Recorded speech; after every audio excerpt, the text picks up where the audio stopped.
All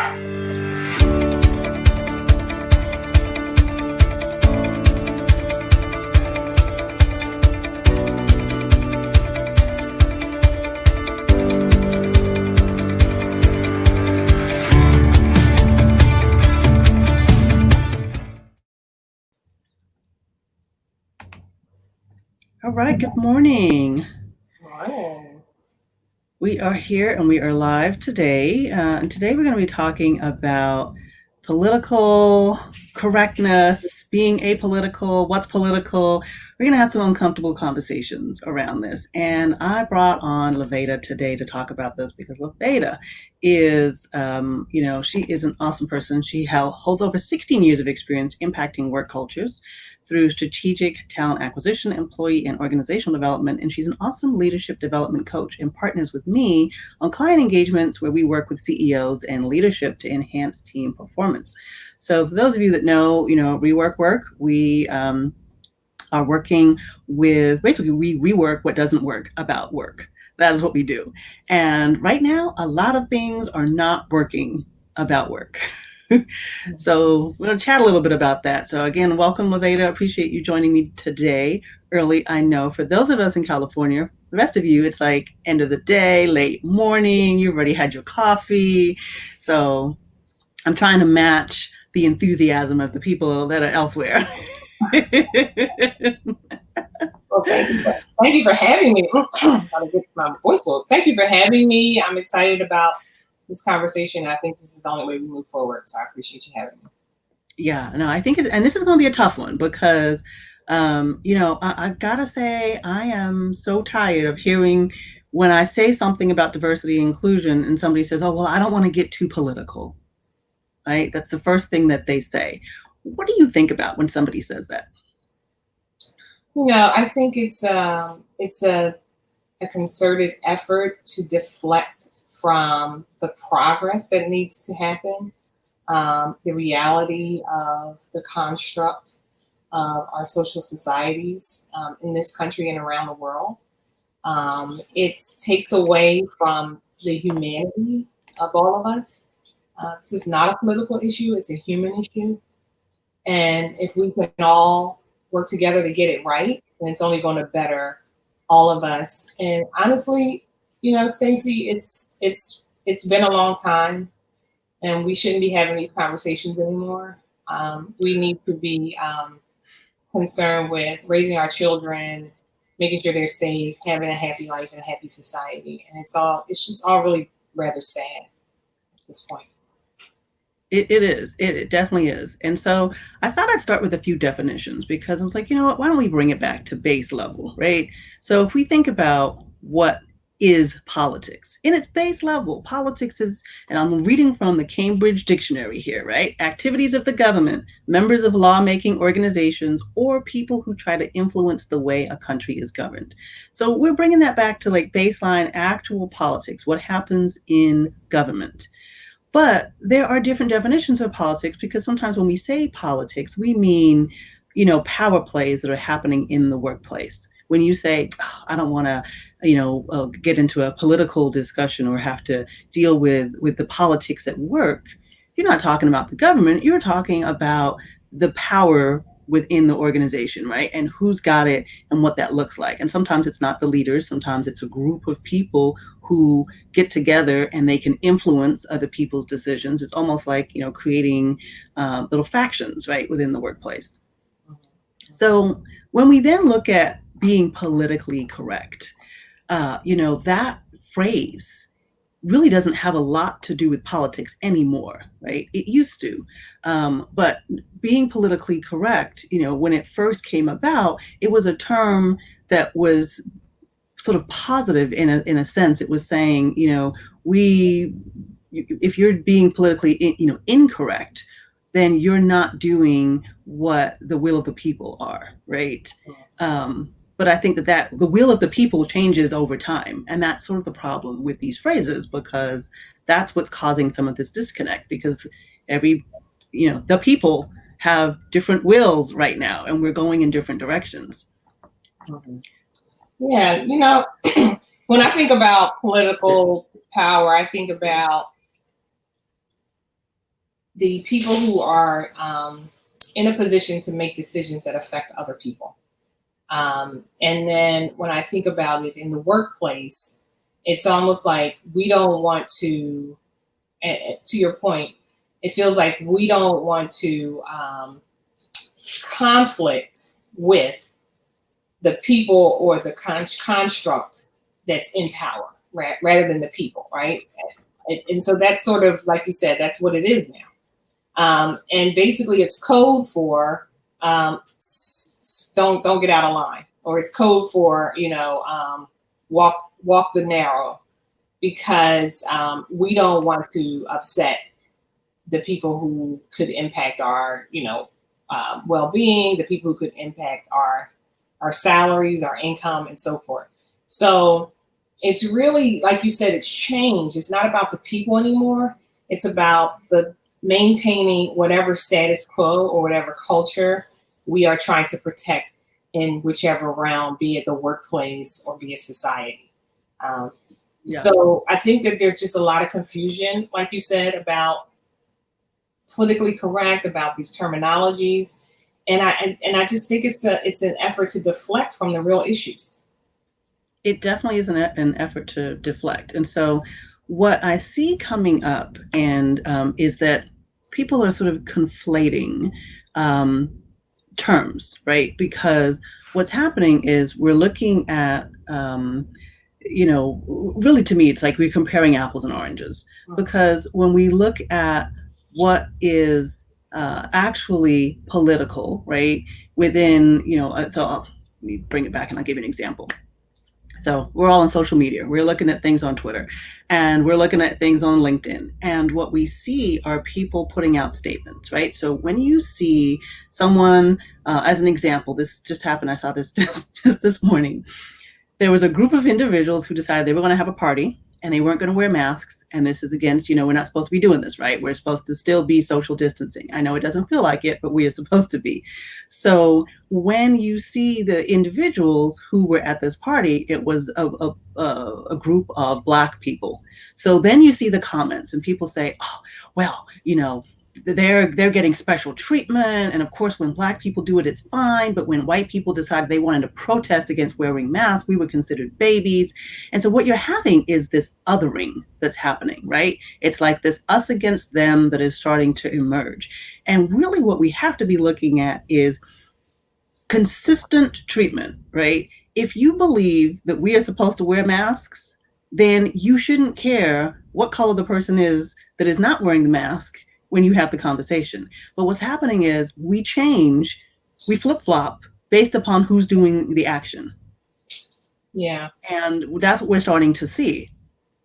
Well, we see that, but it's also being perpetuated in the media and social media. So look, it doesn't matter what your race is. Some people, if we take the example of wearing the mask, some people are going to do what's right and some people aren't. It doesn't matter the color of the person's skin. I could give you an example of situations where, college students were not wearing masks and then some were, and I could talk about race, but who cares? It's let's just do what's right.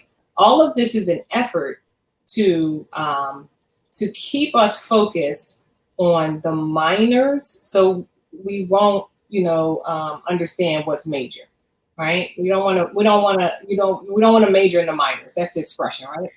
So, what our responsibility and I guess duty is to remain quote unquote woke, and that every time we see something that's mentioned in the media and we need to question: is that propaganda? Is that true? And we probably should say, more than likely, 90, maybe 80 to 90% chance that it's not. So therefore, it would behoove us as a society to do our research, to really explore, rather than make these blanket assumptions.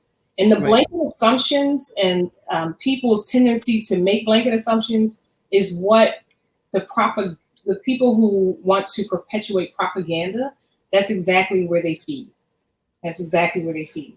Right. So as long as they can keep us divided, it's like a team. If the team is not united, then it will be conquered. As long as they can keep us divided, then the people who are in political power, they can continue to benefit. And it's typically, 1% that benefits from this kind of propaganda. And so my stance on all of this is that everybody is being used to the benefit of a few. Right. And it doesn't matter. That's what people need to know. That doesn't matter. It's nonsense. We need to think above the fray. I agree. And I always like to bring it back to work, right? Because a lot of the platform, what we see, where LinkedIn, everyone's looking about, how does this impact my workplace? And why are we having these political conversations at work? But people don't come to work and turn off their biased thoughts, right? Or their political leanings or their beliefs. Mm-hmm. So work is no longer a place where people just punch in, do their job, punch out, and leave. We have to understand that we've got to manage our work environment. And that is the job of business owners, business leaders. And if you don't want to do that job, you shouldn't have it. You should not hold it, because your job as a leader is to manage your workplace culture. And that means that we, as leaders of an organization, have to agree on what you will and will not accept. Like, what are your values for the organization as a whole? And then each of us individually has to really start thinking about what we will and will not accept as individuals. So when we look at somebody being hurt or murdered or discriminated against, we have to ask ourselves, regardless of color, regardless of sex, regardless of anything, would we stand for this kind of behavior? And if the answer is no, then we need to be looking at why we've allowed this to exist and what we can do to help end it. Yeah, I agree, Stacey. The notion that what happens in the workplace is different than what happens in the world, again, nonsense, more nonsense.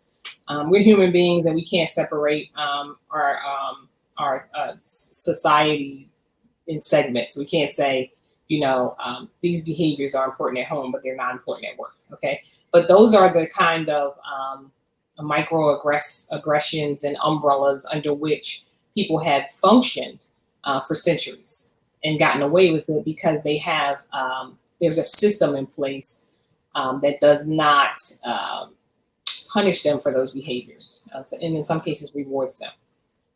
So there is no separation. When I teach my clients about emotional intelligence, I always say that, your emotions, like you were referring, your emotions don't stay home. We take them everywhere we go. Your beliefs, your subconscious and unconscious beliefs, they go with you everywhere. They are in your hiring practices. They are in your management practices. They are in your personal relation practices, and they impact people in the workplace, which impacts your children, which impacts, the generations. So there's no separating of, behaviors or perspectives or standards when it comes to different pockets or environments into which we enter in our societies. Definitely. And I think too, we have to start, as you said, being a little smarter, right? We have to start thinking behind the words. So I would say, when you hear somebody say, I don't want to get political, or this is politically correct, or that's politically incorrect, right? That should be a spark. It should make you go, ooh, something's being said that somebody is deflecting from. What do I need to really be listening to? Right? That's what we need to start doing, is changing the way that we perceive those words. Because when we hear those words, that should be a huge red flag to us that we should be paying more attention, not less. Mm-hmm. Yeah, I mean, because that's the time where we have to.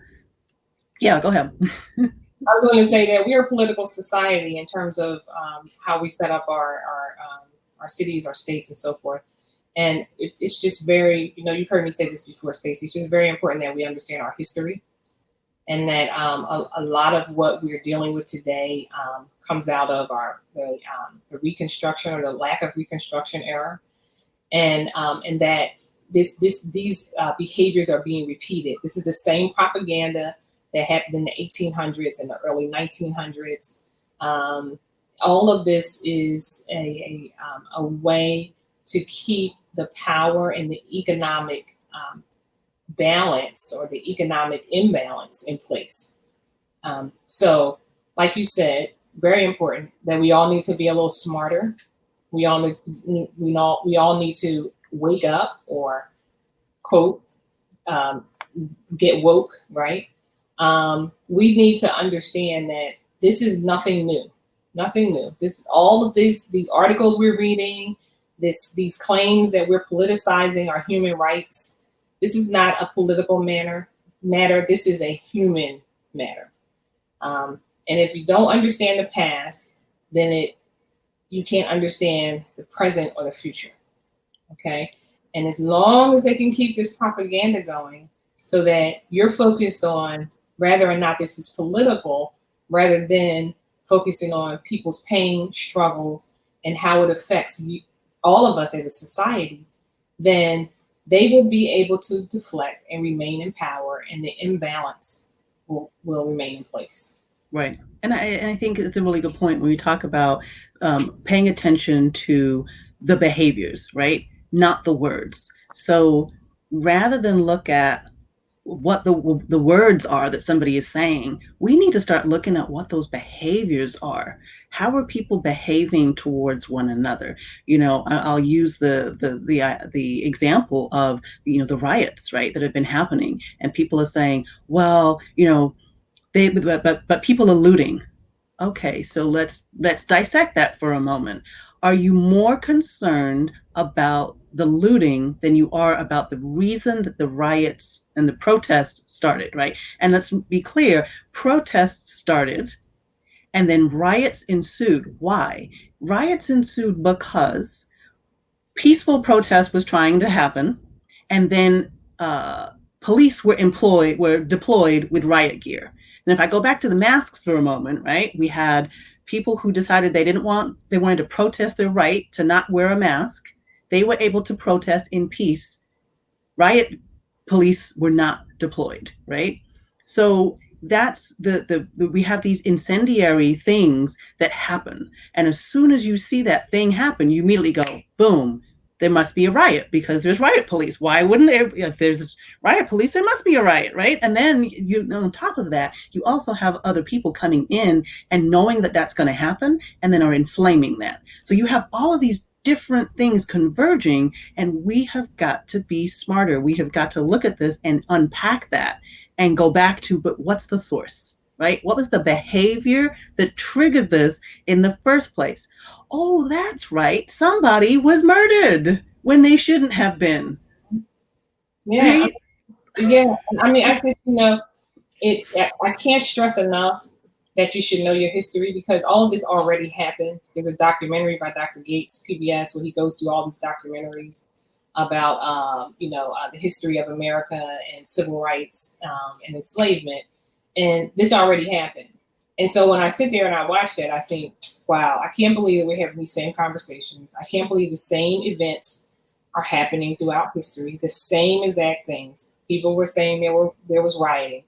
The media was particular about their coverage and how they portrayed the rioting. There were peaceful protesters, and mostly peaceful protesters, and there was some rioting, right? Those kind of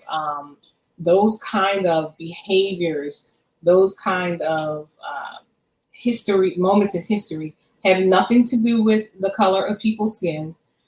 People are rioting of all colors and nationalities and looting. And there are peaceful protesters of all colors and nationalities. And that is the same exact thing that was happening in the 70s, in the 60s. There were people of all colors and races that were protesting on behalf of civil rights.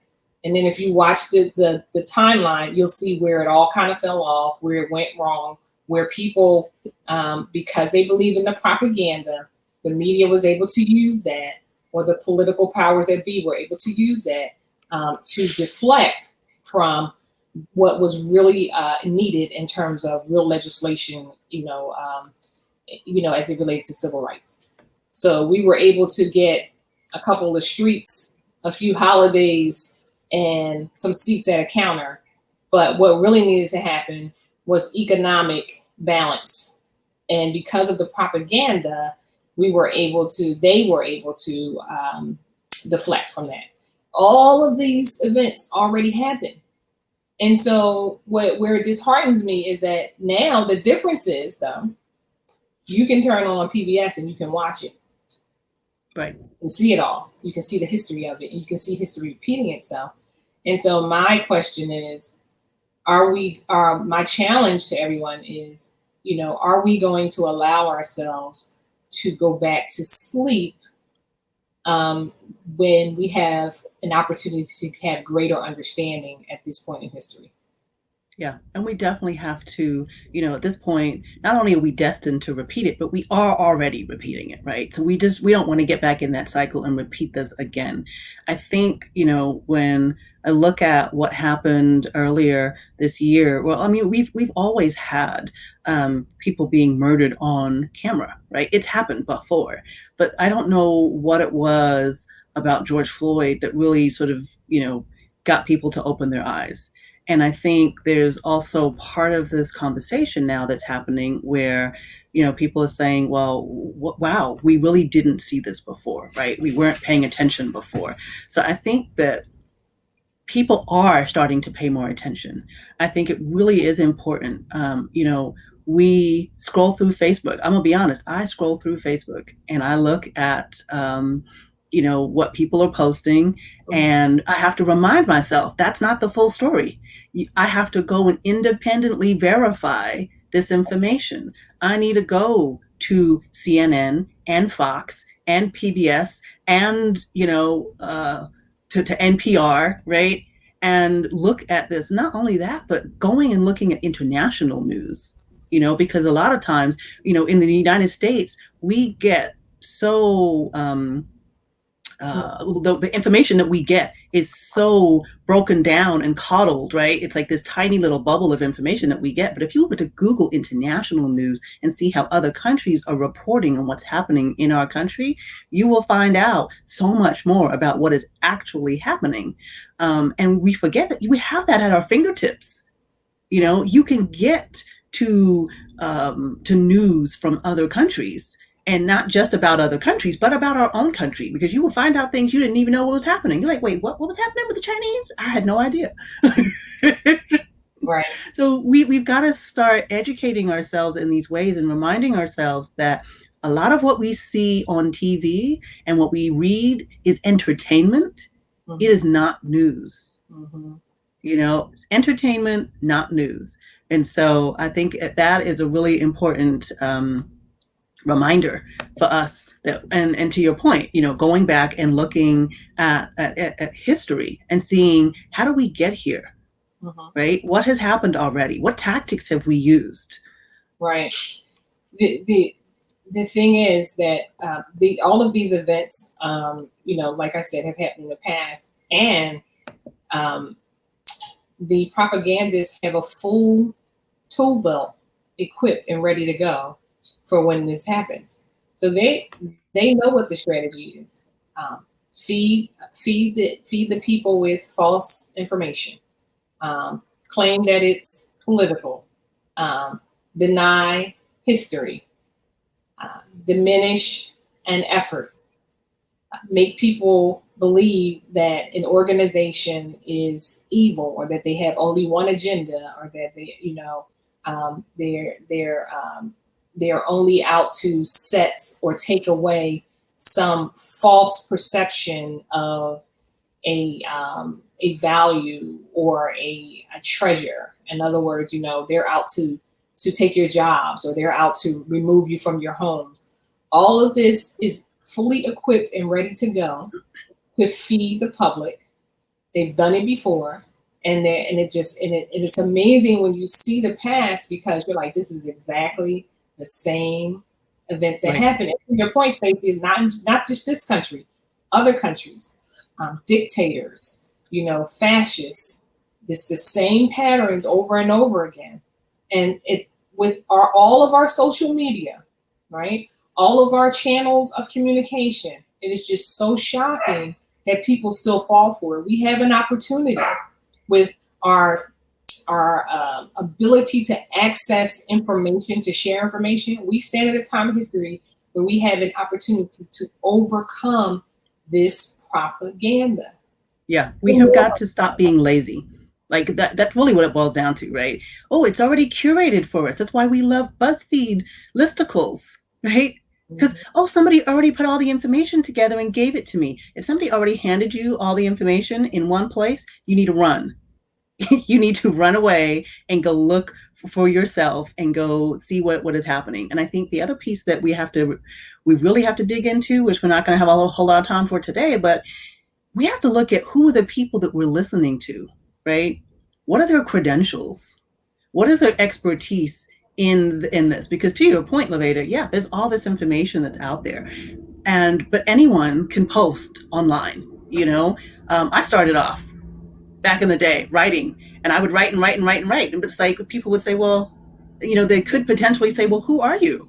What credentials do you have? Why are you speaking about this? And I bring that up because what I'm seeing now in the diversity and inclusion space within the workplaces, there are so many organizations that are reaching out. They're hungry for information. They're like, we need unconscious bias training. We need anti-racism training. We need white privilege training. Well, you know how many people I have talked to in the last couple of weeks where I have asked them, why? Why do you need that training?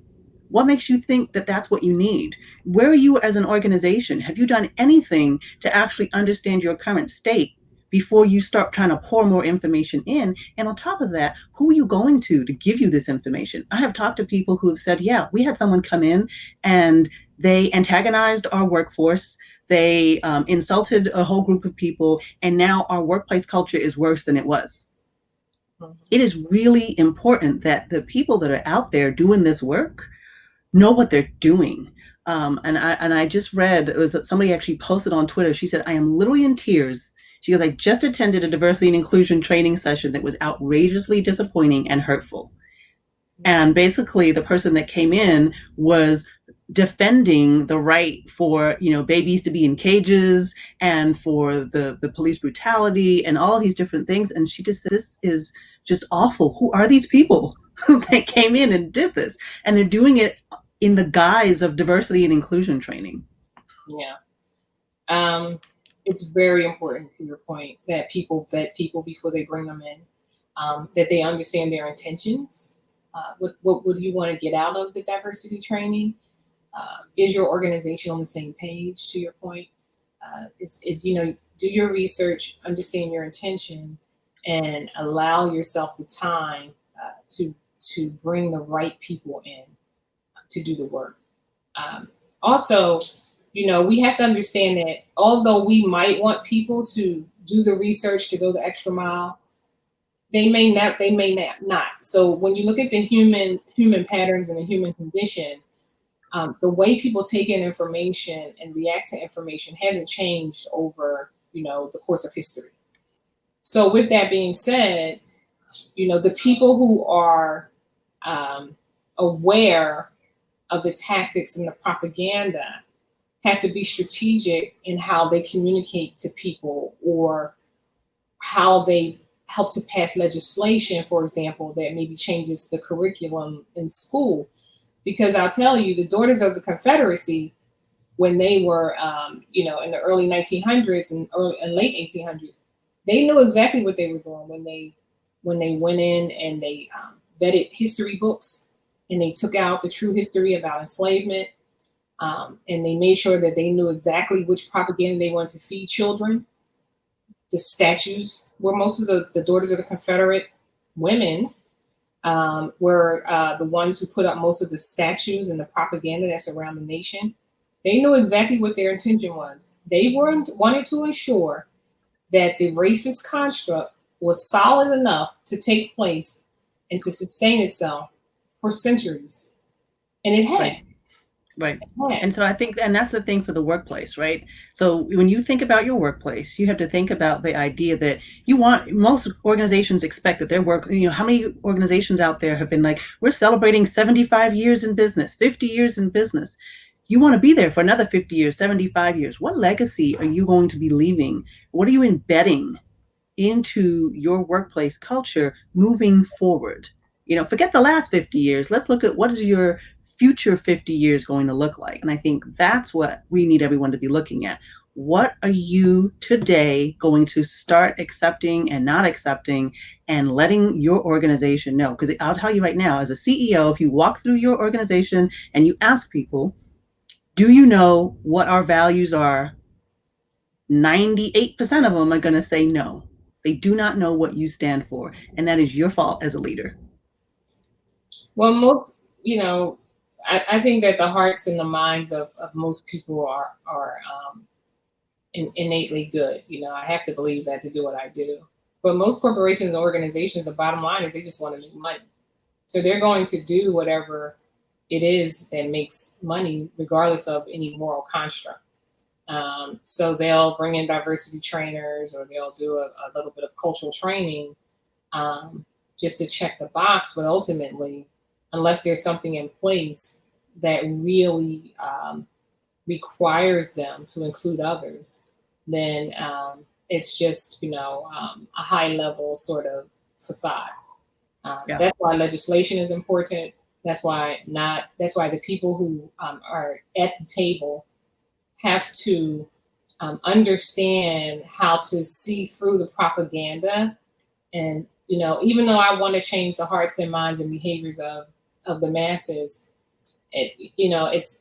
throughout history, it shows that we might not necessarily be able to do that, but what are the things that we can do? Yeah.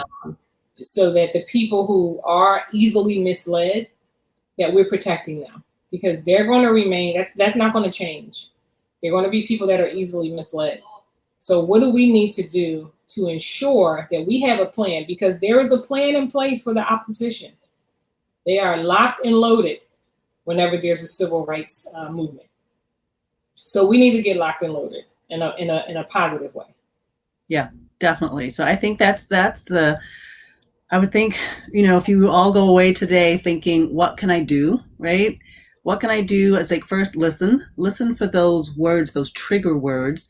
And rather than run from them, you've got to start confronting them. You've got to start having those dialogues in the workplace, having those crucial conversations, and being able to get past that moment of discomfort that is going to help to really open up some conversations and start to bring people together within the workplace, and also identifying what you will and won't stand for in the workplace. So I think that's also really important too.